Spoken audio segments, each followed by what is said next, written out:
प्रिय छात्रों नमस्कार।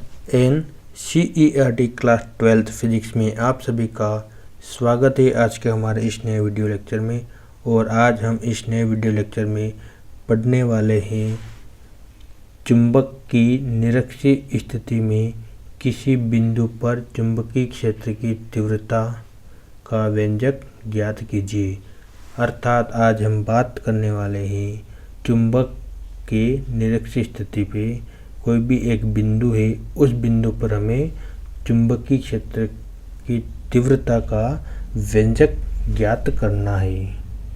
टॉपिक शुरू करने से पहले मैं आप लोगों को बताना चाहता हूँ, यदि अभी तक आपने हमारे चैनल को सब्सक्राइब नहीं किया तो प्लीज़ सबसे पहले आप चैनल को सब्सक्राइब करें और बेल आइकन को भी प्रेस करें, क्योंकि जब भी हम कोई नया वीडियो अपलोड करेंगे तो तुरंत उसका नोटिफिकेशन सबसे पहले आप तक पहुँच पाएगा। और हमारे इस वीडियो को लाइक, कमेंट एंड शेयर ज़रूर करें। तो हम शुरू करते हैं आज का हमारा टॉपिक। और सबसे पहले हम इसमें देखेंगे कि निरक्षीय स्थिति होती क्या है। तो हमने लिखा है, जब किसी बिंदु पर निरक्षीय स्थिति में चुंबकीय क्षेत्र की तीव्रता ज्ञात करनी होती है तो वह बिंदु चुंबकीय अक्ष के लंब अर्धक पर होता है। इस स्थिति को चुंबक के सापेक्ष निरक्षीय स्थिति कहा जाता है। तो देखिए इसकी डेफिनेशन जो है निरक्षीय स्थिति को कितनी सिंपल है कि हमें किसी भी बिंदु पर निरक्षीय स्थिति में चुंबकीय क्षेत्र की तीव्रता जो ज्ञात करनी होती है, वह बिंदु कौन सा बिंदु, जिस बिंदु पर हमें चुंबकीय क्षेत्र की तीव्रता ज्ञात करनी होती है वह बिंदु चुंबकीय अक्ष के लंब अर्धक पर होता है। यानी चुंबक का जो अक्ष होता है उसके लंब अर्धक यानी लंबवत पर स्थित होता है। इस स्थिति को चुंबक के सापेक्ष निरक्षीय स्थिति कहा जाता है। तो इस प्रकार हम इसको चित्र के माध्यम से समझते हैं कि ये जो बिंदु P जो है, इस बिंदु P पर हमें चुंबकीय क्षेत्र की तीव्रता ज्ञात करनी है और बिंदु P जो है इस चुंबक के सापेक्ष निरक्षीय स्थिति में स्थित है, क्योंकि ये हमारे पास एक दंड चुंबक है जिसकी प्रभावी की लंबाई 2L है। ये 2L के लंब अर्धक पर स्थित होता है बिंदु P और इसी बिंदु P पर हमें चुंबकीय क्षेत्र की तीव्रता ज्ञात करनी होती है। तो जैसा चित्र में दिखाया गया है वैसा ही हमने लैंग्वेज में रिप्रेजेंट किया है कि निरक्षीय स्थिति में चुंबकीय क्षेत्र की किसी बिंदु पर हमें चुंबकीय क्षेत्र की तीव्रता ज्ञात करनी होती है तो वह बिंदु चुंबक के अक्ष के लंब अर्धक, देखिए ये NS जो है ये चुंबक है, ये चुंबक का अक्ष है और चुंबक के अक्ष के लंब अर्धक यानी कि इस चुंबक की लंबाई के आधे के लंबवत होता है वो बिंदु P स्थित, और इसी बिंदु P पर हमें चुंबकीय क्षेत्र की तीव्रता ज्ञात करनी होती है। तो देखिए ये लिखा था हमने कि जब किसी बिंदु पर निरक्षीय स्थिति में चुंबकीय क्षेत्र की तीव्रता ज्ञात करनी होती है तो बिंदु चुंबकीय अक्ष के लंब अर्धक पर होता है। इस स्थिति को चुंबक के सापेक्ष निरक्षीय स्थिति कहा जाता है। आगे हमने लिखा है कि माना NS एक दंड चुंबक है जिसकी प्रभावी कार्य लंबाई 2L है। तो देखिए N और S चित्र के अंदर NS एक दंड चुंबक है और इस जो दंड चुंबक NS है इसकी प्रभावी कार्य लंबाई 2L है। ठीक है, दंड चुंबक की लंबाई अपन ने कितना लिया, 2L लिया है। आगे लिखा है इसके मध्य बिंदु O से, यानी कि इस दंड चुंबक का जो मध्य बिंदु O है, मध्य बिंदु O से निरक्षीय स्थिति में r दूरी पर एक बिंदु P है। देखिए ये दंड चुंबक है, इसका मध्य बिंदु O है। इस मध्य बिंदु O से ये r दूरी पर एक बिंदु P है और इसी बिंदु P पर हमें चुंबकीय क्षेत्र की तीव्रता ज्ञात करनी है।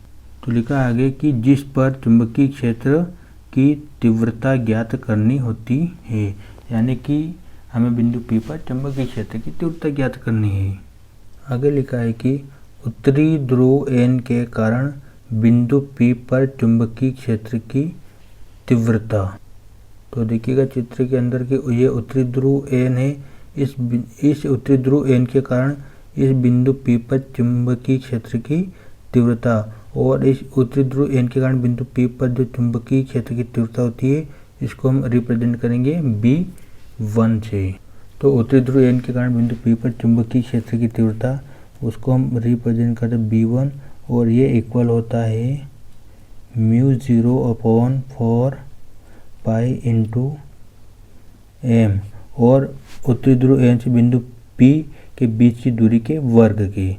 तो दोनों के बीच की दूरी जो है वो NP और दोनों के बीच की दूरी का वर्ग यानी कि NP का वर्ग, और इसको हम नाम देते हैं समीकरण नंबर फर्स्ट।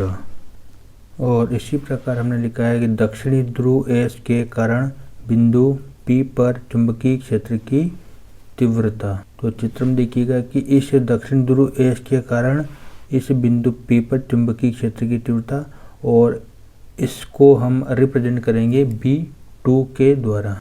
तो ये हो जाएगा कि दक्षिण ध्रुव S के कारण बिंदु P पर चुंबकीय क्षेत्र की तीव्रता B2 इक्वल μ0/4 पाई इंटू में m अपन में दोनों के बीच की दूरी यानी कि दक्षिण ध्रुव S और बिंदु P के बीच की दूरी का वर्ग यानी कि SP का वर्ग, और इसको हम नाम देते हैं समीकरण नंबर 2।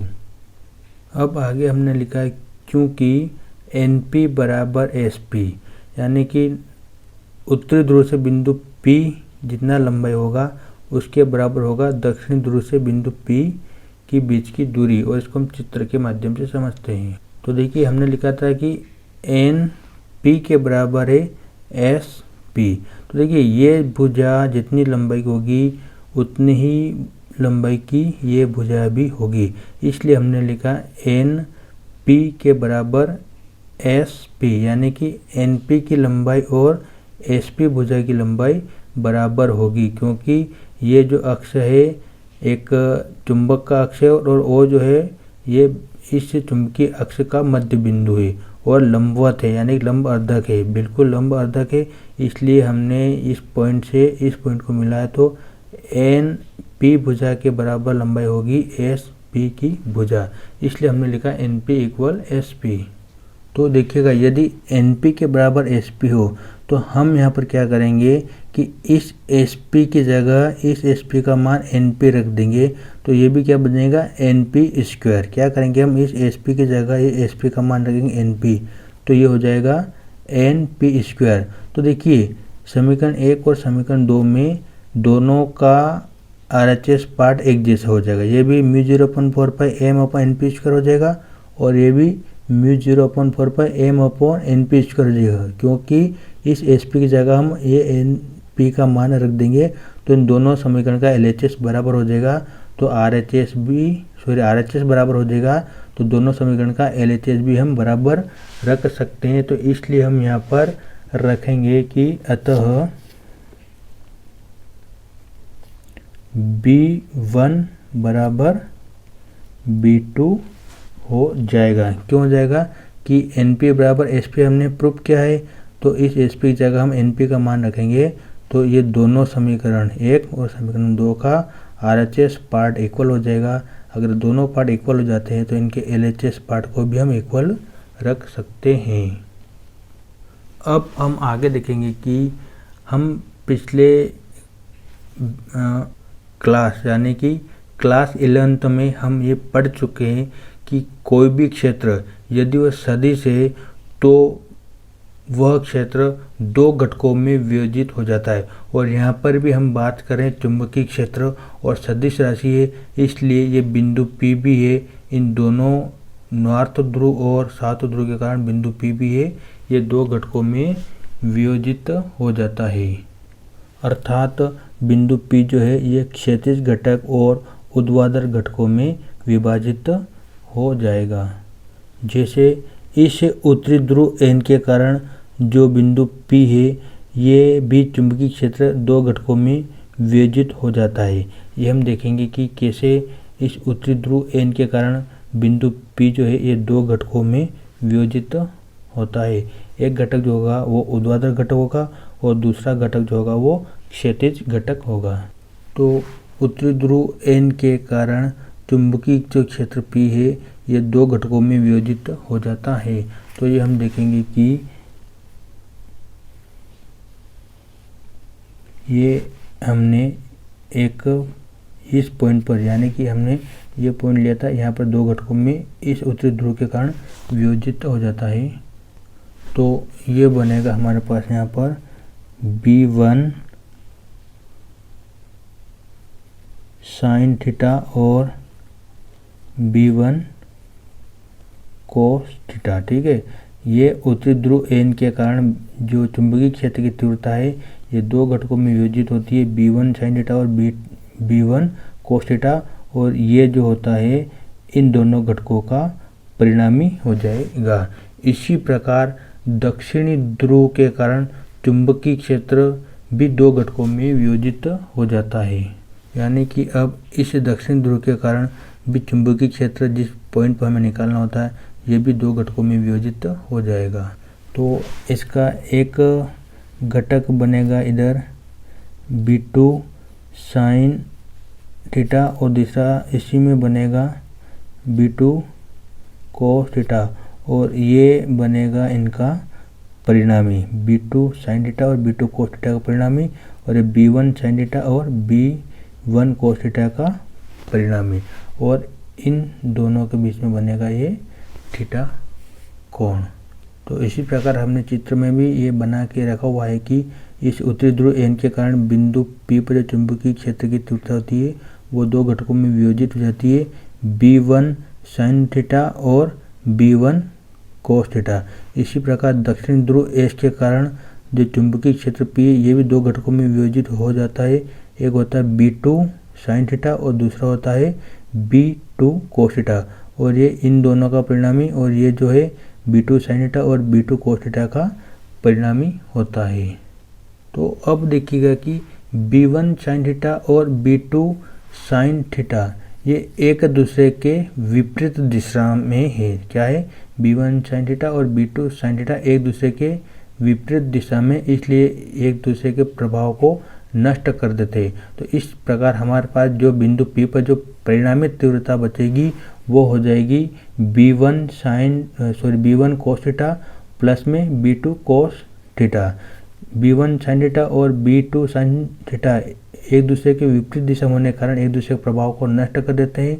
तो बिंदु P पर जो परिणामी तीव्रता बचेगी वो बनेगी हमारे पास B1 कोस थीटा प्लस में B2 कोस थीटा। ये दोनों एक ही दिशा में इसलिए जुड़ जाएगी। इसलिए हम इस चित्र के माध्यम से समझेंगे कि B1 साइन थीटा और B2 साइन थीटा ये दोनों एक दूसरे के विपरीत दिशा में, इसलिए दोनों एक दूसरे के प्रभाव को नष्ट कर देंगे, खत्म हो जाएंगे।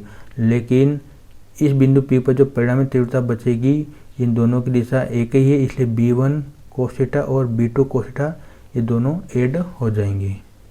इसलिए हमने लिखा है कि अतः बिंदु P पर परिणामी तीव्रता और परिणामी तीव्रता को हम रिप्रेजेंट करते हैं कैपिटल B से, और बराबर ये होगा B1 कोस थीटा प्लस में B2 कोस थीटा। ये होगी पॉइंट P पर परिणामी तीव्रता। अब देखिएगा हमने एक चीज़ और देखी थी कि एक चीज़ और हमने मान प्राप्त किया था कि B1 इक्वल B2, यानी B1 के बराबर में क्या है B2, इसलिए हम इस B2 की जगह B1 का मान रख देंगे। तो ये बचेगा हमारा B equal B1 cos theta plus, और B2 की जगह हम रख देंगे B1 कोस थीटा। और अब ये दोनों सेम है तो B1 cos theta plus B1 cos theta दोनों सेम है तो ये जुड़ जाएंगे, तो ये हो जाएगा 2B1 कोस थीटा। अब हम क्या करेंगे कि समीकरण 1 से B1 का मान रखेंगे।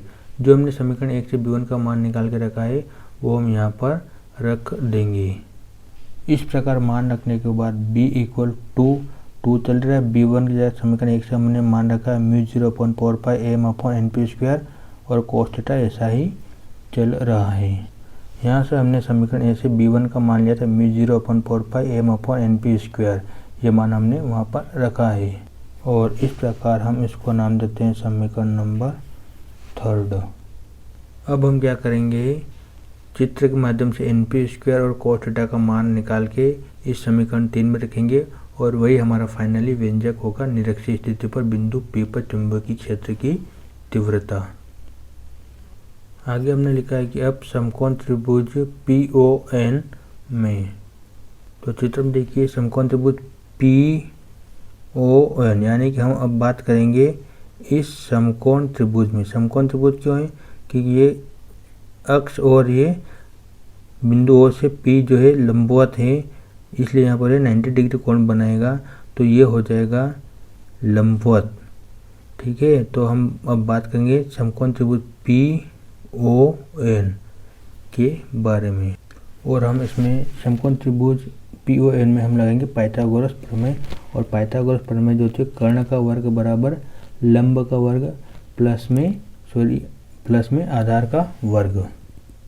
तो इस समकोण त्रिभुज में 90 डिग्री कोण बनता है, तो ये वाली भुजा हमारी बनेगी कर्ण, ये थीटा, तो ये वाली भुजा जो बनेगी हमारी लंब, और ये वाली भुजा बनेगी आधार। तो NP जो बनेगा कर्ण बनेगा, PO जो बनेगा वो लंब बनेगा, और NO जो बनेगा ये आधार बनेगा। तो इस प्रकार हम यह लिखेंगे कर्ण का वर्ग यानी कि NP का वर्ग बराबर लंब का वर्ग यानी कि OP का वर्ग प्लस में आधार का वर्ग यानी कि NO का वर्ग। ये हो गया पाइथागोरस प्रमेय समकोण त्रिभुज PON में। अब हम OP और NO के मान रखेंगे। तो देखिए चित्र के अंदर NO का जो मान है वो L है, क्योंकि यहाँ से यहाँ की दूरी कितनी 2L है, और O जो इसका मध्य बिंदु है इसलिए इतनी दूरी हो जाएगी L, और O और P की दूरी है R, तो मान हम वहाँ पर रखेंगे। तो इस प्रकार हम यहाँ आगे लिखेंगे NP का वर्ग इक्वल OP का मान है R और इसके ऊपर वर्ग है तो वर्ग, प्लस NO का मान है L और इसके ऊपर वर्ग है तो L। इस प्रकार यहाँ पर NP स्क्वायर हो गया R का वर्ग प्लस में L का वर्ग। और चाहे तो हम यहाँ पर NP का मान भी निकाल लेंगे, तो वर्ग जैसे हटाएंगे तो सामने चीज़ अंडर रूट के अंदर आ जाएगी, तो ये बन जाएगा NP equal under root R का वर्ग प्लस में L का वर्ग। इस प्रकार हमने NP का मान निकाल लिया। अब हम मान निकालेंगे कोस थीटा का। तो इस प्रकार हमने यहाँ पर लिखा है कोस थीटा, और हम जानते हैं कोस थीटा बराबर होता है आधार के बटे में कर्ण। तो देखिए चित्र के अंदर कोस थीटा यानी कि आधार के बटे में कर्ण, तो आधार क्या बन रहा है यहाँ पर NO जो बन रहा है आधार, और NP जो बन रहा है कर्ण। ठीक है, तो आधार के बटे में कर्ण यानी कि NO के बटे में बन जाएगा ये NP। तो हम यहाँ लिखेंगे कोस थीटा बराबर आधार के बटे में कर्ण यानी कि ON के बटे में बनेगा NP।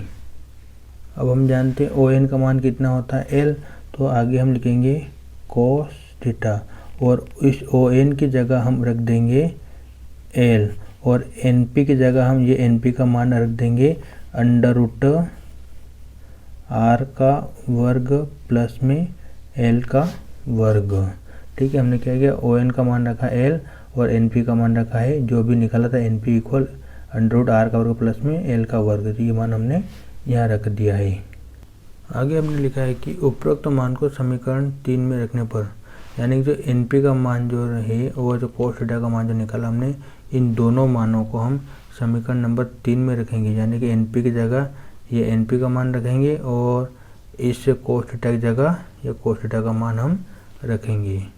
तो देखिए मान रखने के बाद या मान रखेंगे B इक्वल, और 2 सेम चल रहा था है μ0 अपॉन में 4 पाई इंटू में m, और NP स्क्वायर जो NP स्क्वायर का मान है ये मान रखेंगे हम यहाँ पर R का वर्ग प्लस में L का वर्ग, ये हमने NP का मान रखा। और कोस थीटा का मान हम रखेंगे L के अपॉन में अंडर रूट R का वर्ग प्लस में L का वर्ग।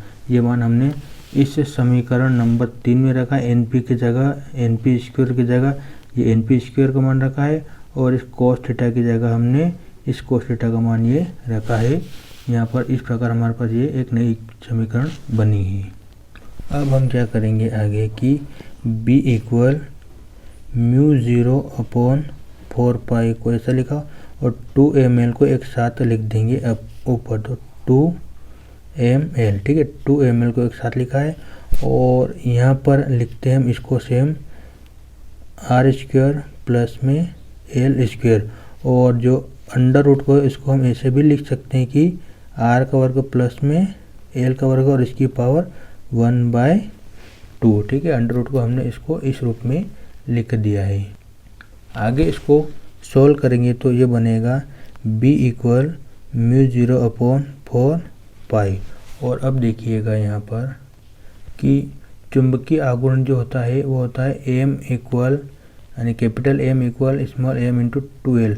तो इस 2ml की जगह हम कैपिटल M रख देंगे, तो हम यहाँ रखेंगे इस 2ml की जगह m अपॉन में। देखिएगा कि यहाँ पर आर का स्क्वायर प्लस एल का वर्ग और यहाँ पर भी आर का स्क्वायर प्लस एल का वर्ग, इसकी पावर 1 और इसकी पावर 1/2। इन दोनों का आधार समान है तो घातें जुड़ जाएगी, तो ये बन जाएगा आर का वर्ग प्लस में एल का वर्ग और पूरे की पावर हो जाएगी 3/2।